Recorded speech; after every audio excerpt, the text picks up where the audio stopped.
Morning students. बच्चों, मित्रता नामक लेसन आपका पूरा हुआ। आइए अब उसके पाठ चर्चा पर चलते हैं।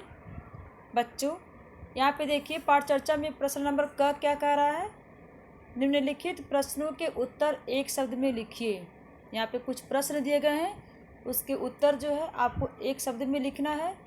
देखिए प्रश्न नंबर 1 क्या कह रहा है। तो संगति का गुप्त प्रभाव किस पर पड़ता है। संगति का गुप्त प्रभाव किस पर पड़ता है? आचरण पर। किस पर पड़ता है? आचरण पर। दूसरा देखिए, विश्वास पात्र मित्र जीवन के लिए क्या है। विश्वास पात्र मित्र जीवन के लिए औषधि है। क्या है? औषधि।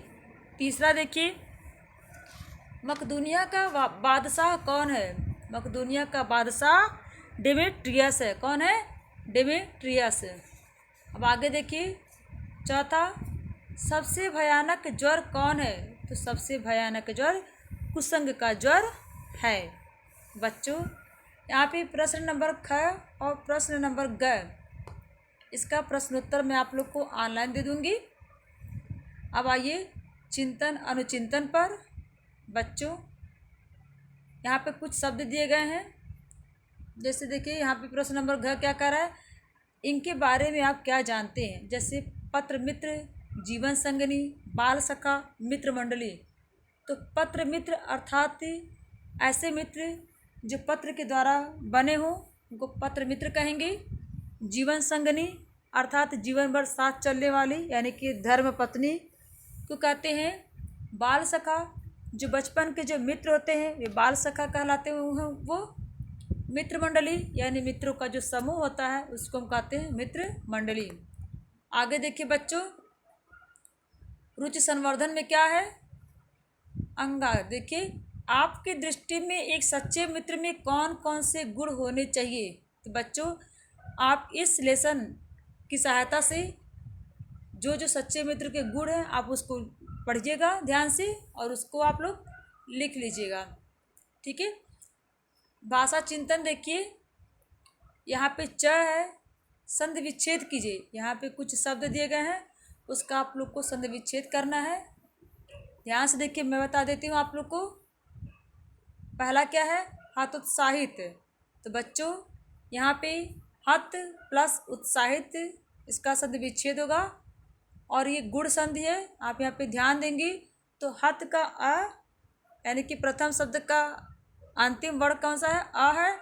और द्वितीय शब्द का प्रथम वर्ण क्या है? उ है। तो है आ और उ मिलकर के ओ हो गया। यहाँ पे ये हो गया गुण संधि। उसी तरह से छात्रावस्था, तो छात्र का अ और अवस्था का अ मिलकर के आ हो गया, ये हो गया दीर्घ संधि। ठीक उसी तरह से तीसरा वाला क्या है? पुरुषार्थ यानी कि पुरुष प्लस अर्थ। यहाँ पे प्रथम शब्द का पुरुष का अंत में जो वर्ण अ और अर्थ का अ, ये मिल करके आ हो गया पुरुषार्थ। ये भी दीर्घ संधि है। चौथा देखिए, नशोन्मुख यानी कि नशा प्लस उन्मुख। तो नशा यानी कि आ का मात्रा लास्ट में है और द्वितीय शब्द का उ जो है आ और उ मिल करके ओ हो गया नशोन्मुख यानी कि ये भी गुण संधि है। बच्चों, एक बार ध्यान से फिर देख लीजिए। हत प्लस उत्साहित पहला का हो गया, दूसरा का छात्र प्लस अवस्था, तीसरा है पुरुष प्लस अर्थ, चौथा है नशा प्लस उन्मुख। अब आगे देखिए, 6 है उपसर्ग अलग करिए। तो बच्चों, अ प्लस नति, अ यहाँ पर उपसर्ग है और नत यहाँ पे मूल शब्द है। सम्मिलित, तो सम प्लस उपसर्ग है, सम उपसर्ग है और मिलित जो है मूल शब्द है। निर्वाह, तो निर प्लस वाह, निर जो है उपसर्ग है और वाह प्लस वो जो है वाह जो है मूल शब्द है। परिमार्जित, पर उपसर्ग है और मार्जित जो है मूल शब्द है। आगे देखिए, ज में क्या कह रहा है?